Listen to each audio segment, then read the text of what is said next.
반갑습니다. 이제 잠언서 서론에 이어서 1장 가도록 하겠습니다. 자, 1장은 지난 시간 서론에서 말씀드린 것처럼 1장 1절에 가면 이스라엘의 왕 솔로몬의 잠언이라 이렇게 저자에 대해서 먼저 밝히고 있죠. 근데 이 솔로몬은 성경에서 잠언, 전도서, 아가 이렇게 세 권의 책을 공식적으로 기록했습니다.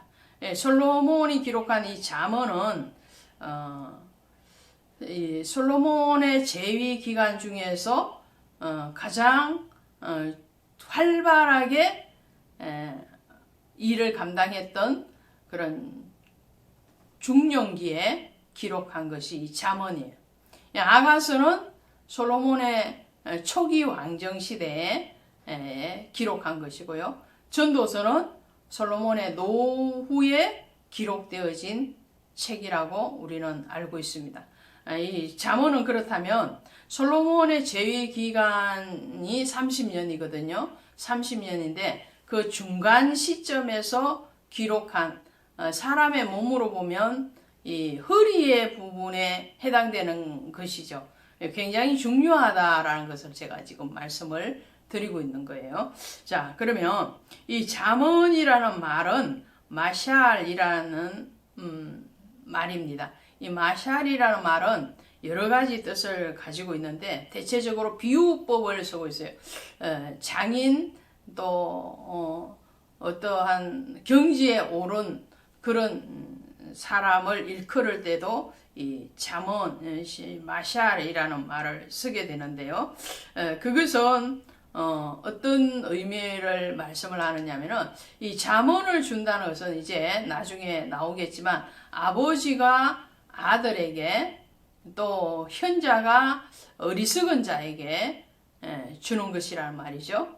그러면 어떤 경지에 이른 사람, 어떤 수준 이상의 자리에 있는 사람이 여러 가지 비유를 통해서 이 잠언을 기록한 거죠. 그 잠언은 지혜의 책이라고 그러잖아요. 지혜의 책. 솔로몬이 지혜의 왕이 있던 것처럼 잠언은 지혜의 책이고 또 우리의 실상에서 율법과 말씀이 어떻게 우리의 삶 속에서 적용되어지는가, 움직이는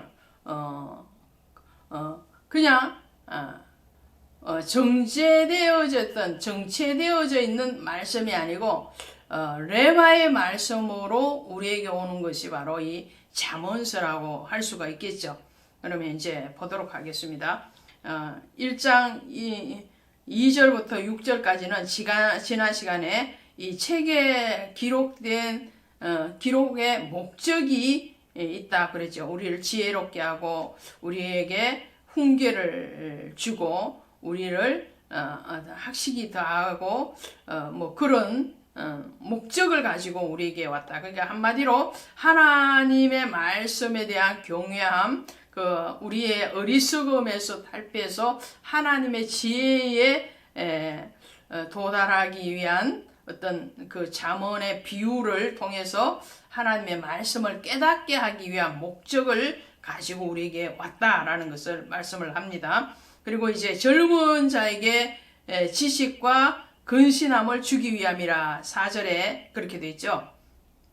이 젊은 자라는 것은 이 연령상으로 젊은 층을 표현할 수도 있겠지만 또 영적인 의미에서는 하나님의 일을 해야 되는 사람, 그래서 청년의 때 이런 말이 전도서에 나오잖아요. 청년의 때에 여호와를 기억하라 그런 말씀이 나오는데 그 청년과 같은 의미죠. 그러면 청년만 여호와를 연령상 청년만 여호와를 경외해야 되느냐? 그것이 아니죠. 우리의 마음이 우리의 영적인 어떤 수준이 하나님의 일을 할 수 있는 그 단계에 있는 사람이라고 할 수 있죠. 또 반면에 젊은 자에게 지식과 근신함을 주고 지혜 있는 자는 듣고 학식이 더할 것이요 이렇게 말을 하는 걸로 보면 조금 미숙한 단계에 있는 사람, 그러니까 지혜가 조금 부족한 사람을 일컬을 때도 젊은 자에게 이렇게 말을 하게 되는 거죠. 자, 그 다음에 7절에 보시면 여호와를 경외하는 것이 지식의 근본이거늘 미련한 자는 지혜와 훈계를 멸시하느니라. 자, 시편 1장에서 우리가 기억을 합니다. 복 있는 자는 이렇게 시작을 하죠.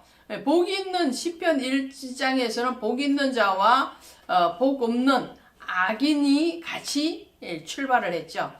미련한. 근데 오늘 잠언서에 보면은 여호와를 경외하는 지식 있고 지혜 있는 자, 또 여호와를 알지 못하는 미련한 자가 같이 가는 거죠. 그러니까 두 길을 가는 거예요. 두 길. 인생에는 항상 두 분류의 사람이 있어요. 예수님의 십자가를 중심으로 해서 한편의 강도, 또 다른 편의 강도. 우리는 쉽게 우편, 좌편 그렇게 하는데 성경은 우편, 좌편이 없어요. 그죠? 한편이라고 표현을 하죠. 그래서 한편의 강도는 어떻게 해요? 한편의 강도는 마지막에 주님을 인정하고 믿음을 고백함으로 주님과 함께 천국에 갔죠. 다른 한편은 끝까지 주님을 비방하고 조롱하고 그는 지옥에 갔죠. 자, 항상 주님의 십자가를 중심으로 해서 믿는 자와 믿지 아니한 자가 공존하는 것이 이 땅이죠. 마찬가지로 이 땅에는 악인과 의인이 같이 있습니다. 복 있는 자와 복 없는 자가 같이 있습니다. 오늘 잠언서의 표현을 하면 미련한 자와 지혜 있는 자가 같이 가는 것이 이 땅의 삶이라는 거죠. 두 길입니다.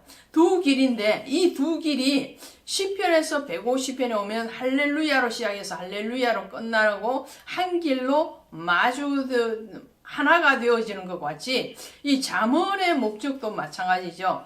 미련한 자와 지혜 있는 자가 출발을 하지만 마지막에 가서 우리가 도달해야 되는 것은 이 지혜 없는 자가 지혜 있는 자가 되어지는 거예요. 오늘 그러면 여기서 미련한 자이라는 말이 나와요. 이 미련한이라는 말이 잠언서에는 우리 언어로는 미련하다는 말이 하나지만 사실은 세 가지의 내면적인 의미가 다른 것으로 표현되고 있어요.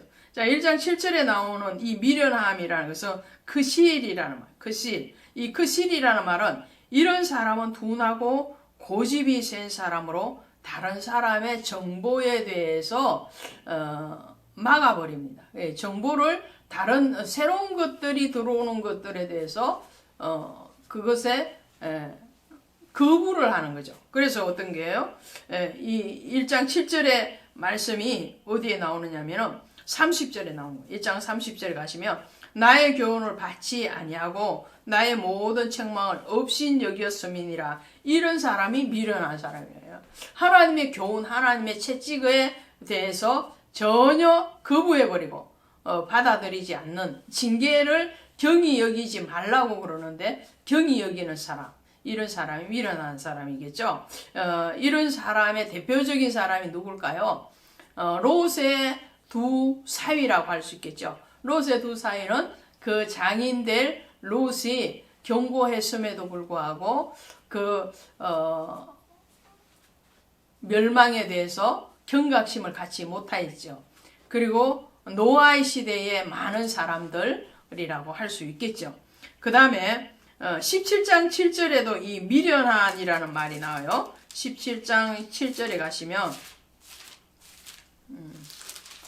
17장 7절에 지나친 말을 하는 것도 미련한 자에게 합당하지 아니하거든. 그리고 17장 21절에도 이렇게 나와 있어요. 미련한 자를 낳는 자는 근심을 당하나니. 그 다음에 30장 22절에도 나오는데요. 30장 22절에 가시면 이렇게 돼요. 22절에 나오는 것이 음녀의 자치도 그러하니라. 그가 22절 곧 종이 된 것과 미련한 자가 음식으로 배부른 것과 이렇게 17장 7절, 21절, 30장 22절에도 미련한이라는 말이 나오는데 여기서 미련하다는 말은 원어로 나발입니다. 나발. 이 나발은 영적으로 인식 능력이 부족한 사람이에요. 거부하지는 않는데 거부하는 게 아니에요. 첫 번째는 뭐라고요? 크실이라는 말은 거부한다고 그랬잖아요. 교훈을 거부하고 징계를 거부하는. 그래서 자기 틀 안에 갇혀 있는 사람. 두 번째 미련한 사람은 영적으로 아예 이게 깨닫는 능력이 부족한 사람이에요. 이런 사람은 나발. 이 나발은 누구예요? 다윗을 조롱했던 아비가일의 남편이 나발이었죠. 그 나발과 같은 자라고 할 수 있겠죠. 그 다음에 많이 나오는 이 잠언서에 많이 등장하는 것은 똑같은 미련한 한글의 표현이지만 원어상으로는 애월이라는 말이 있어요. 정신적으로 둔할 뿐만 아니라 건방지고 무례한 어리석음으로 삶에 있어서 열등하고 비정한 사람. 그래서 굉장히 건방진 사람. 자기의 분수를 뛰어넘어서 오판하고 그리고 자기의 어떤 삶에 대해서 비천한 의식을 드러내는 그런 미련한 사람을 애월이라는 단어를 씁니다. 어쨌든 1장 7절에서 이 미련함이라는 것은 하나님의 교훈을 받지 아니한 사람, 그 교훈에 대해서 업신여기는 사람, 그런 사람이 어떻게 해요? 돌아오기를 요청하는 거죠. 자, 그래서 8절에 보니까 내 아들아 내 아비의 훈계를 들으며 내 어미의 법을 떠나지 말라. 아비의 훈계, 어미의 법 뭔가요? 이것은 모든 말씀을 얘기하는 거죠. 아비와 어미를 등장시킨 것은 어른의 관점에서 부모의 관점에서 가르치겠다라는 거죠.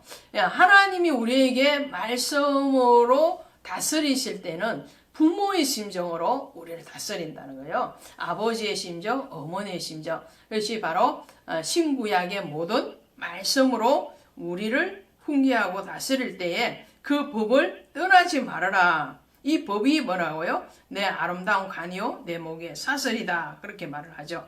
그리고 20절부터는 여인의 지혜를 여인의 비유를 합니다. 그래서 여인이 지혜를 요청하는 것과 같은 그런 불렀음을 얘기하죠. 자, 보세요. 20절에 보니까 지혜가 길거리에서 부르며 광장에서 소리를 높이며 시끄러운 길목에 소리를 지르며 성문 어귀와 성중에서 그 소리를 발하여 이르되 너는 어리석은 자들은 너희 어리석은 자들은 어리석음을 좋아하며 그만하자 그만하자. 자, 빨리 돌아오고 깨우쳐라는 말이죠. 그래서 1장에서는 지혜 있는 자와 미련한 자를 대비하고 있어요. 지혜 있는 사람은 하나님의 말씀에 대해서 그것을 깨달아가는 사람, 그리고 그것을 귀함을 아는 사람이고, 미련한 사람은 하나님이 가르치고 하나님이 교훈하시지만 그 교훈에 대해서 비웃고 조롱하고 멸시하고 업신여기는 사람, 그런 사람이 바로 미련한 사람. 그러면 그들의 어떤 미련함과 지혜로움의 열매가 있다는 거죠. 열매. 반드시 우리는 수고해서 열매를 얻을 뿐만 아니라 우리의 영적인 깨달음에 대해서도 열매를 하나님은 반드시 허락하고 계시다는 거죠. 그것이 31절입니다.